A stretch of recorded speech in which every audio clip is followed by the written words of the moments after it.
जादुई पंखों वाला कौवा।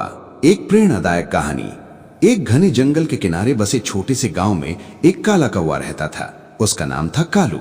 बाकी कौवों से अलग कालू हमेशा उदास रहता था, क्योंकि उसे लगता था कि वह साधारण है, ना उसके पास सुंदर रंग है, ना कोई खास शक्ति। एक दिन जब कालू जंगल में अकेला बैठा था, तभी उसे एक बूढ़ी साधु माँ मिली। उन्होंने कालू की उदासी देखी और मुस्कुराकर कहा, हर किसी के अंदर कोई ना कोई खासियत छिपी होती है, बस उसे पहचानने की देर होती है। कालू ने दुखी होकर कहा, लेकिन मेरे पास तो कुछ भी खास नहीं है।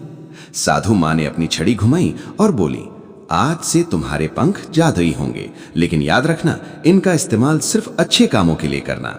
जैसे ही उन्होंने आशीर्वाद दिया, कालू के पंख चमकने लगे। अब वह हवा में बहुत तेज उड़ सकता था और उसके पंखों से हल्की सुनहरी रोशनी निकलती थी।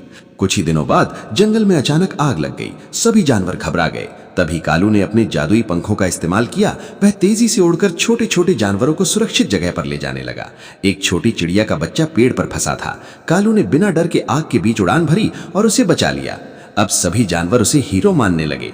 धीरे धीरे कालू समझ गया कि असली जादू उसके पंखों में नहीं, बल्कि उसके अच्छे दिल और हिम्मत में है। एक दिन वही साधु माँ फिर से आई और बोली, कालू, अब तुमने सीख लिया है कि असली ताकत क्या होती है, इसलिए अब तुम्हारे पंख साधारण हो जाएंगे। जैसे ही उन्होंने कहा, कालू के पंख फिर से काले हो गए। लेकिन इस बार कालू उदास नहीं था, क्योंकि अब उसे पता था कि वह खास है। इस कहानी से हमें ये सीख मिलती है कि असली जादू हमारी अच्छाई, हिम्मत और दूसरों की मदद करने में होता है। खुद को कभी कम मत समझो, हर किसी में कुछ खास जरूर होता है। अगर आपको कहानी पसंद आए तो लाइक, शेयर और सब्सक्राइब जरूर करें।